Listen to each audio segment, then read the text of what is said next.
David y os voy a explicar el tema 1 de entorno de desarrollo, que se titula el software. Aquí tenemos los diferentes puntos que vamos a ver a lo largo de la explicación. Punto 1. Un ordenador está compuesto por dos partes, el software y el hardware. A su vez, el software está compuesto por diferentes programas que permiten al hardware hacer las labores de ejecución. Según su funcionalidad, existen tres tipos de software: sistema operativo, software de programación y aplicaciones informáticas. El sistema operativo tiene que estar instalado en nuestro ordenador para poder usar todas las demás aplicaciones. El software de programación son las herramientas con las que se pueden crear diferentes aplicaciones.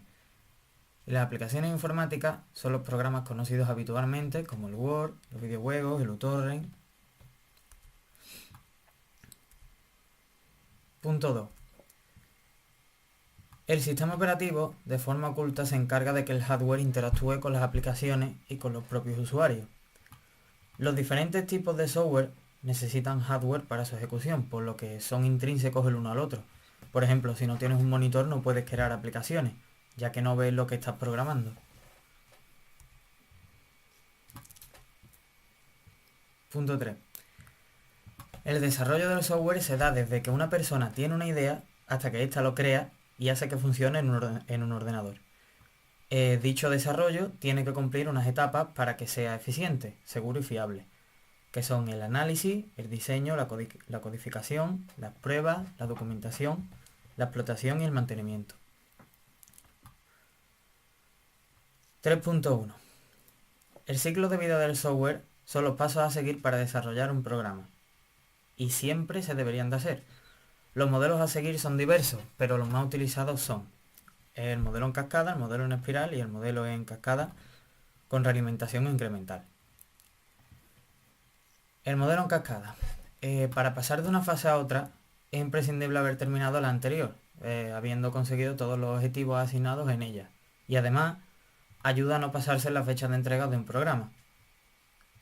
Pero este modelo no es muy bueno porque no podemos crear varias etapas simultáneamente y tenemos que terminar una etapa para saltar a la siguiente. El modelo en espiral. Este modelo tiene diferentes prototipos que van cambiando cada vez que hacemos un giro para ir mejorando el programa de forma lineal y secuencial. Además puede combinarse con otros modelos distintos como el de cascada y el evolutivo. El modelo en cascada con realimentación. Es uno de los modelos más usados y es prácticamente igual que el modelo en cascada, solo que este podemos volver atrás en cualquier momento para subsanar, cambiar o depurar lo que veamos conveniente, por lo que podemos crear un proyecto por parte y más tarde unirlas entre sí, y así se pueden ir agregando funcionalidades al sistema.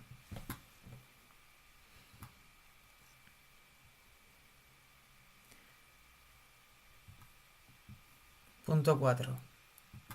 Un lenguaje de programación es un idioma artificial que mediante un conjunto de normas internas que se aplican sobre un alfabeto podemos obtener un código que el ordenador puede entender y poder comunicarnos con ello, lo que significa que un lenguaje de programación nos permite mandar o ordenar al ordenador que haga lo que nosotros queramos. 4.1. El lenguaje máquina es el que entiende directamente el ordenador y es el más antiguo, es el más difícil de entender por el ser humano, ya que está escrito en binario. El lenguaje ensamblador es la traducción directa del lenguaje máquina, que usa abreviaturas aparentemente inglesas, por lo que es bastante complejo programar con este lenguaje, aunque es muy preciso y ligero. El lenguaje de alto nivel es el más visual para el ser humano, ya que se utilizan sentencias derivadas del inglés para crear los proyectos. Y el lenguaje visual es el más sencillo de todos, porque se programa de forma gráfica y el propio programa es el que genera el código, que además es transportable a otros equipos. 4.2. La programación estructurada es una técnica sencilla para escribir lenguajes de programación que permite solo el uso de tres tipos de sentencias o estructuras de control: sentencias secuenciales, selectivas y repetitivas. El principal inconveniente de este tipo de programación es que en grandes proyectos no es nada útil porque no se pueden dividir los proyectos y causa dificultad. 4.3. Hay un refrán que dice: divide y vencerá. Por ese motivo se crea este tipo de programación, ya que se pueden dividir los proyectos en diferentes partes con ayuda de los objetos, que aunque son independientes unos de otros, colaboran entre sí. Y los objetos son reutilizables para futuros proyectos.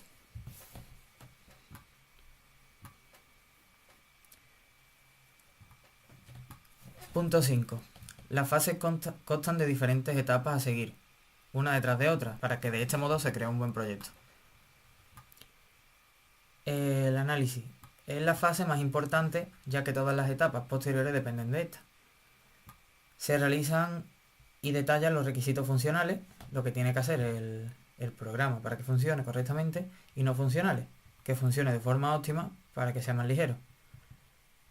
Pero para ello el cliente debe tener muy claro qué es lo que quiere y hacérselo saber al programador. El diseño. Cuando se obtienen los requisitos hay que pensar en cómo hacer el proyecto. Para ello se debe de encontrar la solución al problema y hacer un diseño modular, para ver si existe la posibilidad de dividir el problema en otros más pequeños, que a su vez estarán relacionados entre sí para resolver el problema mayor. En el diseño se debe decidir las entidades y las relaciones de las bases de datos, el lenguaje de programación que vamos a usar y demás.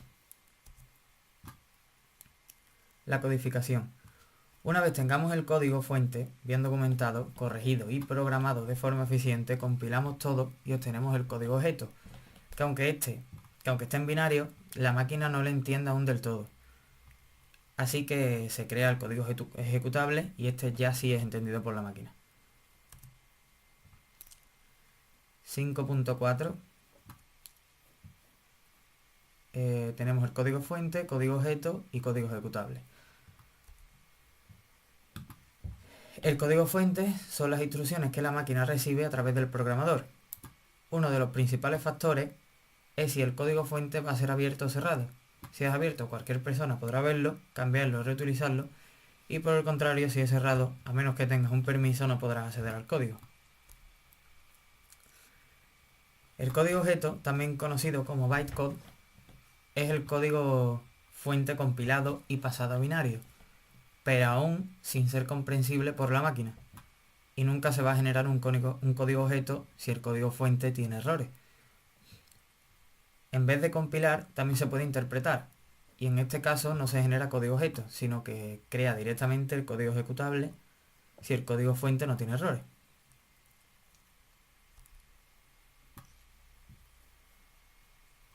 El código ejecutable es el resultado de enlazar los archivos del código objeto o bytecode y crear uno solo, directamente ejecutable por la máquina.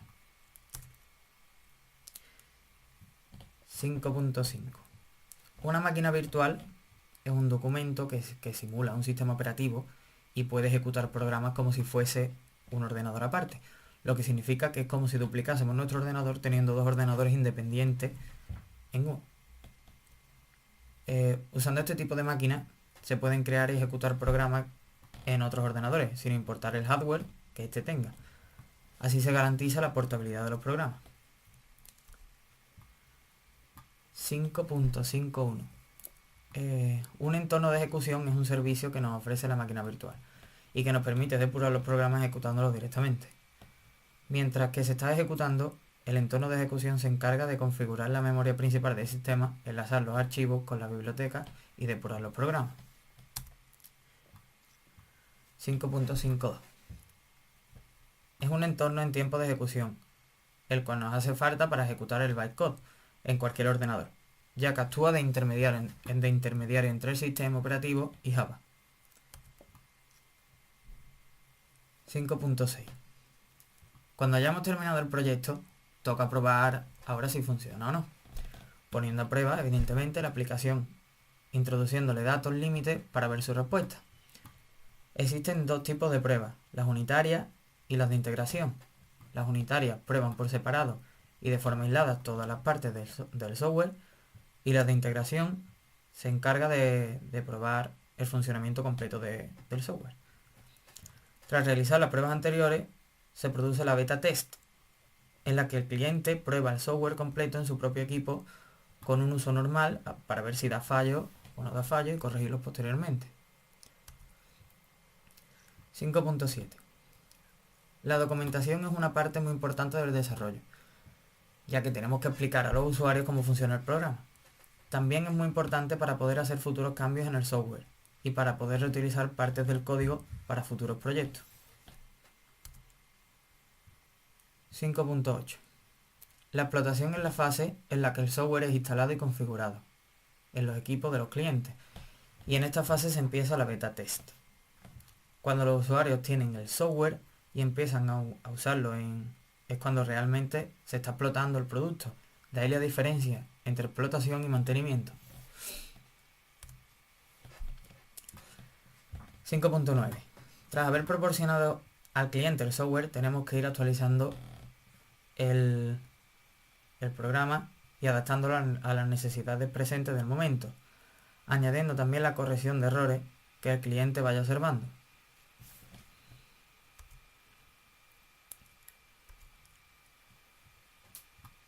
Punto 6.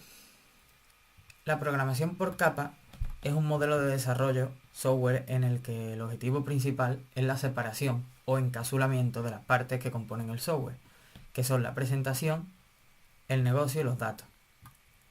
La presentación es la que ve el usuario y solo se comunica con la capa de negocio. El negocio es donde se encuentran los programas y se comunica con la capa de presentación y de datos. Y los datos es donde residen los datos y es la encargada de acceder a los mismos y se comunica con la capa de negocio.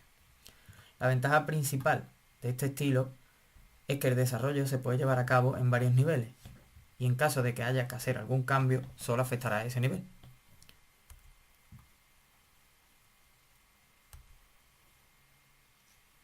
6.1.